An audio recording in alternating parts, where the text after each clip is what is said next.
Company की महिला मालिक नए साल से पहले सच्चाई जानने के लिए सिक्योरिटी गार्ड बनकर चुपचाप बिल्डिंग बनाने वाली साइट पर पहुंच गई। वह देखना चाहती थी कि मजदूरों के साथ कैसा व्यवहार हो रहा है। तभी उसने देखा कि एक मजदूर जानबूझकर सुपरवाइजर की गाड़ी के सामने जाकर टकरा गया। यह देखकर वह तुरंत उसके पास दौड़ी और उसे हॉस्पिटल ले जाने की बात करने लगी। लेकिन घायल मजदूर ने सुपरवाइजर के पैर पकड़ लिए। असल में उसके 2 बेटे थे और उन्हें स्कूल फीस देनी थी, इसलिए वह अपनी मजदूरी मांग रहा था। मगर सुपरवाइजर ने अनजान बनने का नाटक किया और उसे जोर से लात मारकर जमीन पर गिरा दिया। जब वह फिर से मारने जा रहा था, तभी महिला मालिक ने उसे रोक दिया और अपना दुपट्टा उतारकर मजदूर के घाव पर बांध दिया। लेकिन सुपरवाइजर ने कुछ गुंडों को बुला लिया और मजदूरी मांगने वाले मजदूर को सबक सिखाने लगा। उन्होंने महिला मालिक को पकड़कर एक तरफ खींच दिया और कड़ाके की ठंड में तेज पानी की पाइप से मजदूर पर पानी डालने लगे। ठंड इतनी ज्यादा थी कि बेचारा मजदूर बुरी तरह कांपने लगा। आखिर मजबूरी में उसने कह दिया कि वह दोबारा मजदूरी नहीं मांगेगा और किसी को इस बात के बारे में नहीं बताएगा। तब जाकर सुपरवाइजर अपने गुंडों के साथ वहां से चला गया। इसके बाद महिला मालिक ने मजदूर को कपड़ा उड़ाया और उसे हॉस्पिटल ले जाने को कहा,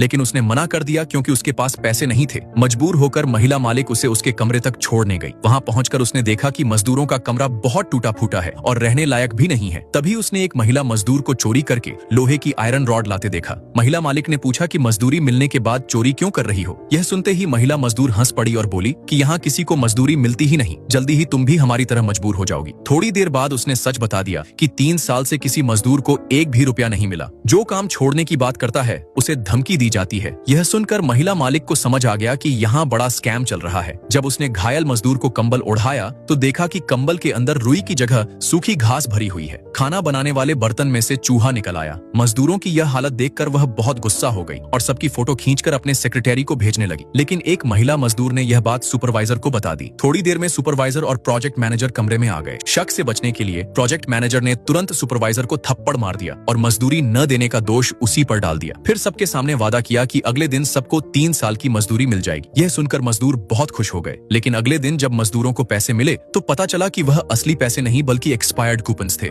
एक महिला मजदूर रोते हुए पैसे मांगने लगी क्योंकि उसकी 5 साल की बेटी बीमार थी, मगर सुपरवाइजर ने उसे धक्का देकर गिरा दिया। जब महिला मालिक ने विरोध किया तो उसने उसके चेहरे पर थप्पड़ मार दिया। फिर सबको हमेशा के लिए चुप कराने के लिए उसने महिला मालिक और 2 मजदूरों को एक गड्ढे में फेंक दिया और उन पर कंक्रीट डालने का आदेश दे दिया ताकि उन्हें जिंदा ही नींव में दफना दिया जाए। जैसे जैसे कंक्रीट ऊपर बढ़ने लगा, महिला मालिक ने अपनी असली पहचान बताई, लेकिन सुपरवाइजर ने विश्वास नहीं किया और मशीन तेज करने को कह दिया। उसे क्या पता था कि उसी समय महिला मालिक का सेक्रेटरी 50 लाख रुपए लेकर साइट पर पहुंच चुका था। जमीन पर पड़ा उसका मोबाइल देखकर उसे समझ आ गया कि कुछ बड़ा हादसा हो गया है।